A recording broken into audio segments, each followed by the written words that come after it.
Hello there, Internet. How's it going? Welcome back to the show. Thanks for clicking on this one. My name's Pat Dan, and today we are back on Reddit Gets Drawn Badly. This image is like hilarious.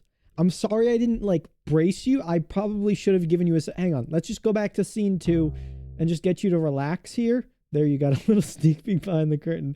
Just, I need you to understand how beautiful this image is, and I feel like it kind of took me by surprise, and I'm giving you a second to cool off here because I know you're bursting out in laughter right now, and I really experienced the same thing. So I don't blame you. I don't blame you in the slightest, and it's very much okay.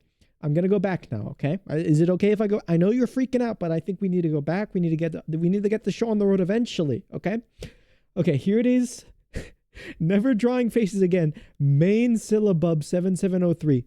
I'm gonna say it. This isn't that bad, but it's like it's so beautifully constructed. It's almost like intentionally funny. Like the proportions are beautiful in a way that only a master could construct. Like it really makes me think this was on purpose. It's so amazing. It's someone commented the Markiplier picture. I think this is the Markiplier picture. And oh my God, I'm sorry. It's getting me tearing up over here. It's like making me trip over my words because of how beautiful it is. In honor of how wonderful this photo made me feel when I saw it, I'm going to draw Joe Bart of my own. Here's my reference image. So let's get it started and see what we can pull out of our hat. No shade. Hey, no shade to the artist here. Like genuinely, it's great that you're willing to post your shit up. Like I feel like this seems like a beginner to me. If it's not, I don't know. I've been wrong before, but to me this seems like beginner material. This seems like someone who hasn't really been drawing like a super duper long time. And I feel like at that stage in my, in my journey, I'd be very afraid to post my stuff online. I know I definitely was very afraid to post my stuff online. Still am, and still am a little bit of a beginner myself. So, I can really heavily relate to this guy in a lot of senses. The select tool is the S tool. Good info. We'll keep that in the back pocket. But this guy really just went out full hog. And I think he knew it was funny, and that's why he was willing to commit. And, I think we need more of that in our like lives. Just in general, more commitment. And you can tell that this guy is like, he's probably like 12 years old because he watches Joe Bart. So, I mean, not to throw shade on any adult Joe Bart listeners in the audience, but he like, I don't know, he gives me the impression that he skews younger, just the way he carries himself, the way he feels like he's trying to be a positive role model to young kids. And I feel like that's a great thing, but it's also like, to me, that means he has to have an audience of young kids in order to do that, And good, great stuff. I fully respect it. I feel like he's the antithesis of the like common streamer caricature of like guy who is like so lame and introverted and antisocial and stays in his room all day playing video games. Like I'm sure he does his fair share of the stay at home and play video game shtick. But I mean, he seems that just based on his physique, he seems to have quite the active lifestyle. It's pretty exciting, pretty cool to see. You don't necessarily see people breaking the mold, breaking the stereotype all the time like that. So sometimes it's cool to see a little bit of a change up. When I think of streamer, I really think of Asmongold. Like I don't think of him specifically, but like that's just like a buzzword that I can say that like tells you exactly the kind of person that I'm imagining. And I feel like Joe Bart isn't really that guy. He's kind of that guy in different ways. I feel like he gives himself the aura of that guy through other means. But like in terms of like seeming like he doesn't go outside, like even in this picture, he's outside on the grass. Like this guy has seen the outdoors, you know what I'm saying? And I was just watching a Ludwig interview. I was watching the Ludwig last meals on Mythical Kitchen. Beautiful channel, shout out to Mythical Kitchen. And on the Ludwig channel he was talking about how like many streamers befall the fate of like the gamification of streaming and just streaming all the time because it is encouraged by the platform, and the more you stream, the more money you make. It's a very interesting idea that I've never really thought about before. Like the why is XQC such a loser? Like I've always just thought it was who he is, right? When I think like XQC is a loser, I'm like, oh yeah, like he probably grew up always been a loser, and he's just like continuing that, like being a streamer hasn't changed him. But like when you really dive deep and think about it, like he probably wasn't as much of a loser. Like he probably actually left his room, but now that he's like being paid like more money based on the more amount of time he spends inside on his computer, like that probably had an impact on him. Like I don't know. I don't keep up with XQC. I don't know what he's up to these days, but you know, back in the day, when I was keeping up, I was never keeping up with XQC, but back in the day when I kind of knew his shenaniganry existed, which I, you know, kind of don't now, I didn't realize that about him. And it's kind of changed the way that I see him, for better or worse. You know, the industry has tainted him. He's been changed by a cruel mistress called Twitch.tv. And sometimes, you know, sometimes you hate to see it. I think Joe Barth, though, he's really made a great vision for himself here, and he's going places for sure. You know, I had my 3D design class today. I'm taking 3D design this semester. I know, exciting stuff. And I feel like in that class, in the like every art class I've taken, but in this class as well, that it's something that I've like has kind of not just dawned on me, but like I've been thinking about more, is the fact that like I constantly feel like everyone else is so much better than me, which is, you know, in many ways true. And I think that's the reason I feel that way, is because it's all like a lot of that is, you know, fact.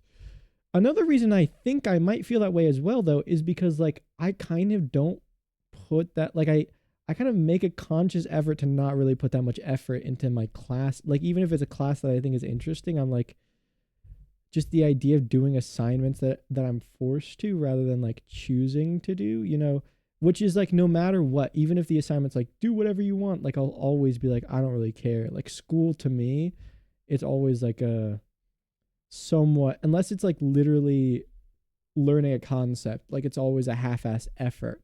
You know, I feel like throughout my entire career. And I think I'm definitely not on the same level as some of the crazed maniac artists that I've had in some of my classes, like Insano style, like freaks who were born gifted, you know? Obviously not. That's just like me saying stuff to make myself feel better. But but like you know, I feel like if I was to give it my 100%, I don't know, I feel like I could. Like if I challenged them to something that I was genuinely excited about, like if I was like, let's both do like I don't know, like a animated skit, like a 10-second animated skit where we only give ourselves like the opportunity to use this tool, and like we both make a YouTube video about like something crazy like that, where I'm like, I have ideas like that all the time, and I'm like, that would be so fun if I had the time to do it. Like I feel like I would go all in on that and like lock in. Like there are moments where I feel like I see myself peak. I see like a little beautiful smidgen of the full breadth of what I can do just come out to play for a day. And I'm like, hey, welcome, you know, stay as long as you like. He never really stays that long. He's like, I don't know, he's there for a second, and then he's like, all right, you kind of, you know, you're kind of not the guy I want to be hanging around. I got better things to do. And I'm like, you know what, fair. But you kind of, you know, it hurts my feelings a little bit still, despite the fact that I understand where he's coming from. This guy who is me, I guess. I don't really know what I'm talking about. Sometimes I get off the rails. Do you guys notice that? How sometimes I get off the rails? I'm sure you do. And I hope that's a beautiful, you know, loving point of our relationship here. I hope you really appreciate my off the rails rants, because I really do them for you and only you. Yes, you viewer watching this. I don't know. I like it when If any of you watch Hive Mind TV, I like it when in Hive Mind they say like a random person's name. I don't know if they actually use patrons or something, but I like to think that they're just like, here's a random person's name. So just in case someone named this is watching, they get really freaked out. That to me is a funny bit that I feel like every YouTuber should do. I don't do it because I feel like I'd be stealing the sauce, but if they gave me permission, you rest assured I'd be doing that shit all day long. There's no question in my mind that I'd be on top of the game for the name saying, you know? It's kind of where I'd thrive, I feel. I'm getting a little I'm getting a little bit too much in the weeds on this particular part, upper lip here. Let's let it go. Say goodbye to upper lip. Goodbye, upper lip. I feel like we have an opportunity to make this solid. We have 10 minutes down the drain. Holy crap, that did not feel like 10 minutes. Okay, maybe we have a lot less time than I thought. You know, one other thing in terms of like making, I don't know, I'm constantly thinking about like what are the best 100% ideal conditions where I can make the best possible thing. Like my masterpiece that I will be proud to show everyone ever. Which I don't think will ever happen. I think everything I ever make, I'll have it'll have an air of like, this kind of sucks, but you know, I feel like I did the best that I could, and I guess I did a good job. You know, even if I literally broke my back to create it and like worked tirelessly, I'll always have a little bit of hatred for it. I think it's in the nature of artistic people. I think like I'm constantly like doing things that I'm like kind of on the fence about, that I kind of don't like, and it's always like I'm never willing to make it fun for myself. I'm like holding myself to these strict guidelines of like, hey, you have to do it this way or else you're gonna fail and it's gonna be horrible. But it's like, just let loose, you know? Like, even if it is like you're doing a project for an assignment, this is me speaking myself, but I guess if you want to pretend like I'm speaking to you, you know, I'm not going to stop you because there's not really any way I could stop you, but I mean, it's going to make me feel uncomfortable. Rest assured, having now the new knowledge that someone out there is doing that and making me a little uncomfortable, but continue doing it, you know, it's whatever, I guess. But I mean, like, you need to like just accept that no matter what, it's always going to be better to like do something that you end up liking than something that follows all the criteria of like an assignment. And in this example, you know, like usually for me it's a lot of, you know, self-imposed criteria, but you know, it can certainly be non-self-imposed criteria as well. I think it's an interesting little thought experiment. I watched the Mr. Beast grocery store challenge. And you know what I did? I'll admit to this. I didn't even watch the real video. I watched the video of Ludwig reacting to the real video, so I'm kind of like better than everyone in a sense, in like more senses than one. I'm kind of better than most people. But I did find it to be like kind of crazy dystopia. I don't know. I wasn't even thinking about, to be quite frank, I wasn't even thinking about it that way until I read the comments, in which, like, at which point I was like, hey, they're so right. Like, when I really sit and think about this, like, this is fucked up. What are we doing with our lives, man? Mr. Beast, get it together. I think about Mr. Beast all the time, constantly, apparently. He's kind of my little earworm, my little headworm, constantly in my head. Can you call someone a headworm? Is that like normal? Is that a normal thing to say that people say? Because if not, I'm so embarrassed right now. I'm sorry, you guys. I'm not. I don't care what you think. Ha ha ha ha ha. That was my evil laugh. I've been working on that one. Still needs a little practice if you couldn't tell. But I think I can get there pretty soon. 13 minutes on the clock. I think we can get this done. I've been playing a little game called The Binding of Isaac recently. I don't know if you guys have heard of it. It's a pretty niche game, you know.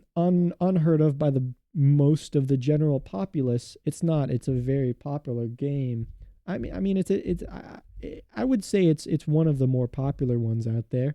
Nowhere near a Minecraft level, right? But like for anyone who's vaguely would consider themselves into gaming and like consider themselves a gaming fan, I feel like they'd know this game.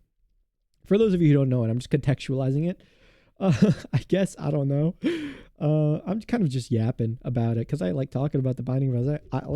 Because I like talking about the Binding of Isaac. But I was playing the Binding of Isaac, as I do sometimes on occasion. Not good at it. I really realized while I was playing it, I suck at this game. which is like not, it's not a foreign concept to me. I suck at most games. I suck at pretty much every game, actually. I couldn't tell you one game I'm really good at. Like, I don't think there's a single game I could play that you'd watch me play and be like, whoa, that's actually pretty, like, you're good at this one, dude. Like, I don't think that's a world that exists, a scenario that could possibly happen. But I was playing The Binding of Isaac, and I was like thinking, like, why do I keep playing this game if I'm so bad at it? I literally had like a 14 streak of losses, and I was like, why am I doing this to myself? Like, I'm just getting loss after loss after loss. Like, I guess I'm having fun, but like, wouldn't I rather play something that I'm good at, you know? And I realized, no, not really. You know, the love of the game is one that comes from the fact that it's kind of beating my ass right now, and I'm like, hey, you know, maybe one day I'll get there, but like right now it is destroying me, and I'm kind of enjoying the process of learning how to win. Like, there's not many moments, not many opportunities in life when you get to learn how to win, you know? But today's one of those days where I was like, I get to learn how to win on The Binding of Isaac today. And did I cop a win? Why, yes, I did.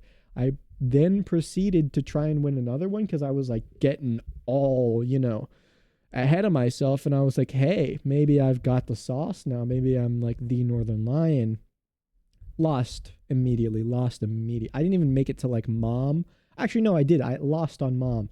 For those of you unaware, Mom's like the first real boss. Like, there are bosses every floor, but like, it's a roguelike. I don't know how much of this is alienating you, because I don't know how many of you guys actually know what a roguelike is. But you know, I tried my best to try to kind of explain it there. And if that wasn't sufficient for you, I'm sorry. I can't really do anything more. You know what? I'm approaching this less like a painting and more like a drawing, which is you know, interesting. I don't usually do that. It's fun. And it's going to come out horribly proportionally off. But, you know, that's the case with my art. It's a facet of my being. Okay, you know what? There's no wonder it wasn't closing up. There was literally a wide open gap that I left there on purpose. And then I wondered, hey, why isn't the fill tool working? That never happened to you guys? Like, the fill tool just doesn't work, and you're like, hey, why isn't the fill tool working? Relatable. I'm relatable. I'm a relatable guy. Anyway, Isaac. I think the reason I like the game is because it's like so hard to beat, and it's like a skill that I'm building up, right? Like, it feels like I'm learning, and it forces me, like, the game, because I always play everyone on a hard mode, which makes it a little bit harder than normal mode, obviously, as one would expect. And the game itself doesn't give any handouts. Like, on occasion you'll get a golden run where it's just like, okay, yeah, this is easy, like, I don't have to do any work. But even then, like, if you slack off, it's not like there's not 100% guaranteed that you'll win. You can still, you know, look away from the screen for half a second because you're getting like too sure yourself and make a faulty move that kills you.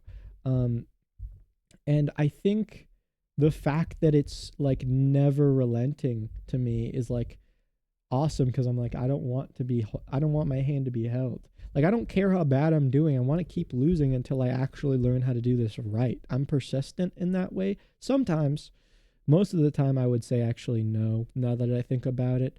But sometimes I have that persistence, that dog in me that kind of rises up. You know, ever get that dog in you that just kind of rises up?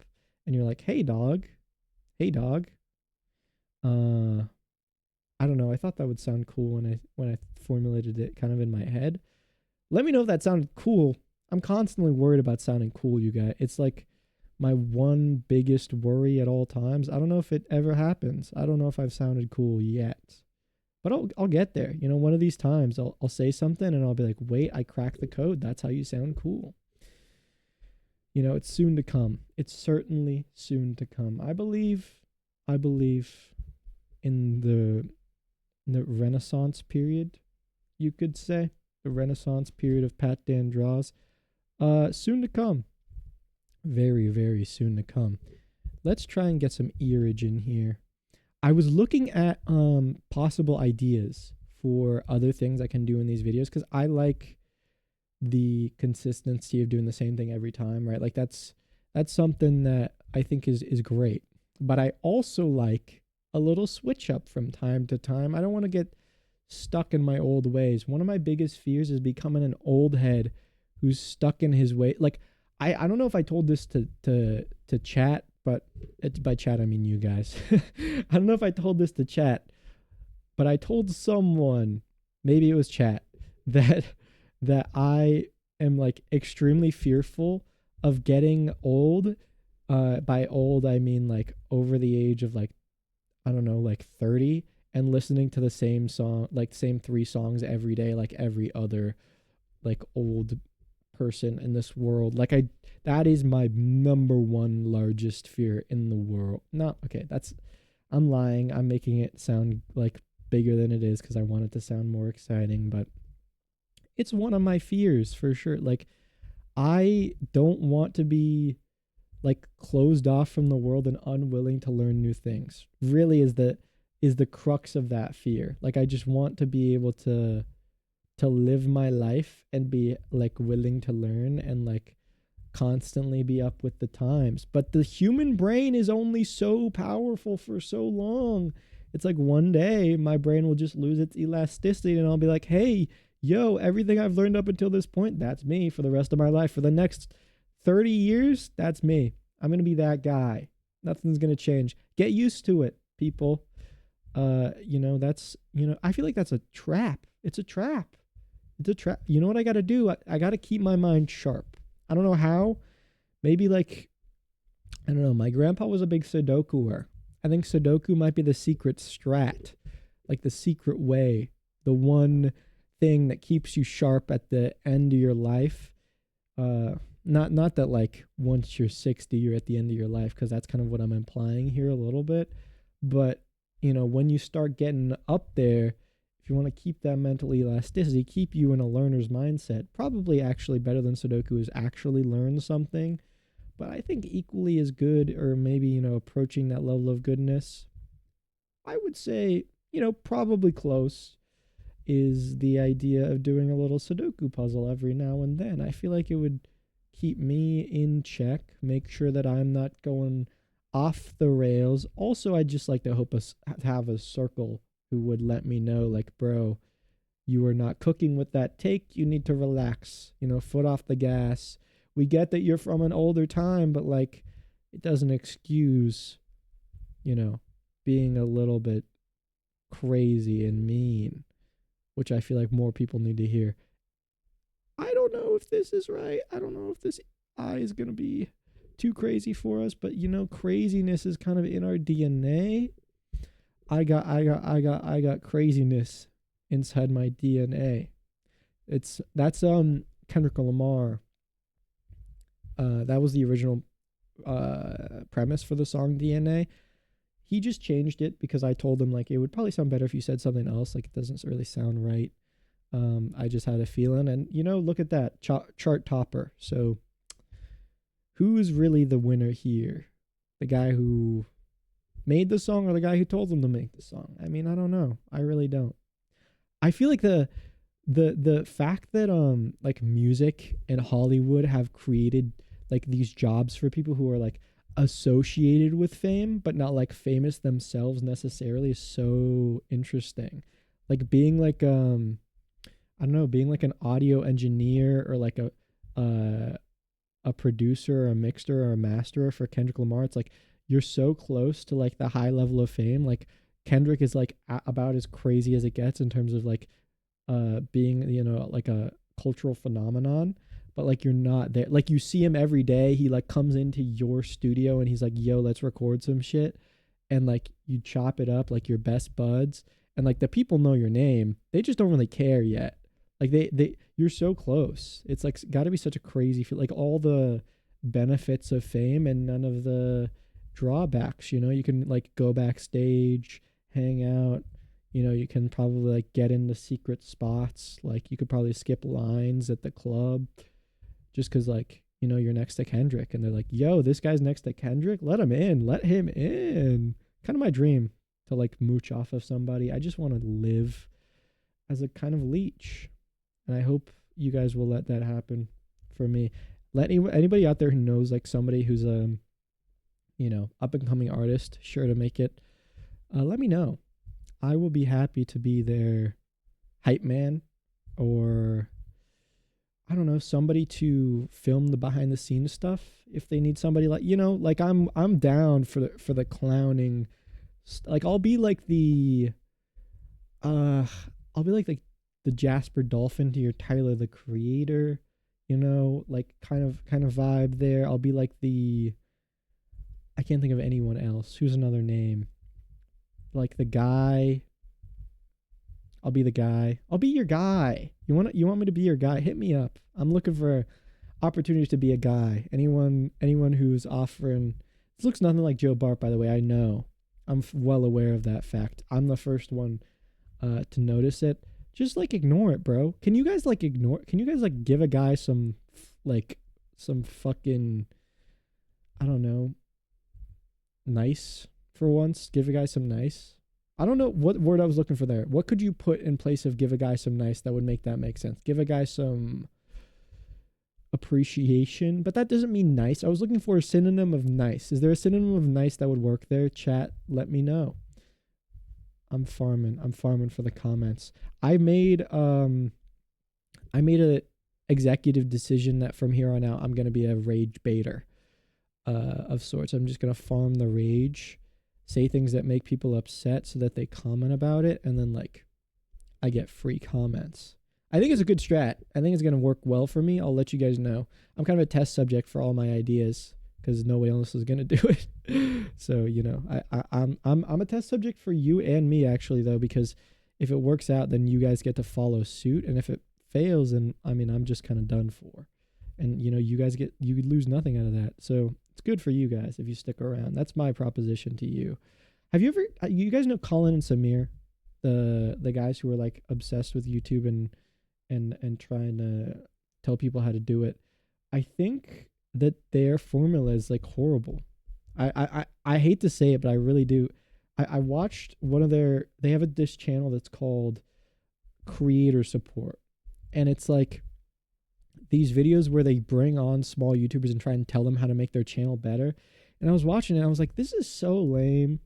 Like, yeah, if you follow all these tips, you're gonna probably see more growth. Like the YouTube algorithm favors certain things. Like it's gonna be great for you.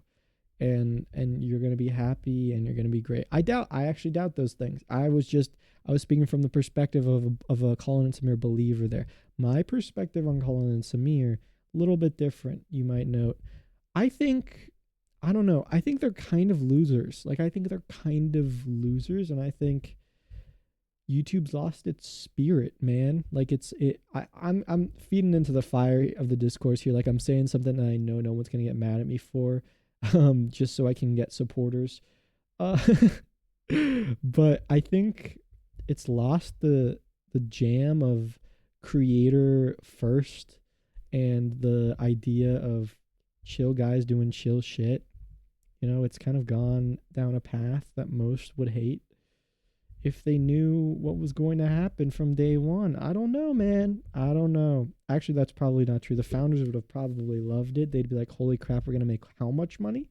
You said what? You said we're going to sell it to Google for how much money? And then they're going to make how much money off of that? You know what? We're not going to sell it. We'll keep it for ourselves, or we'll just ask Google for more. I think we can get more out of this. That's probably what they'd say as businessmen. They'd probably capitalize on the opportunity. I love business. I love capitalism as much as the next guy. But I also love people, humans being humans, and art being art. That's something that I support. This is not Joe Bart. This is Jimmy Fart.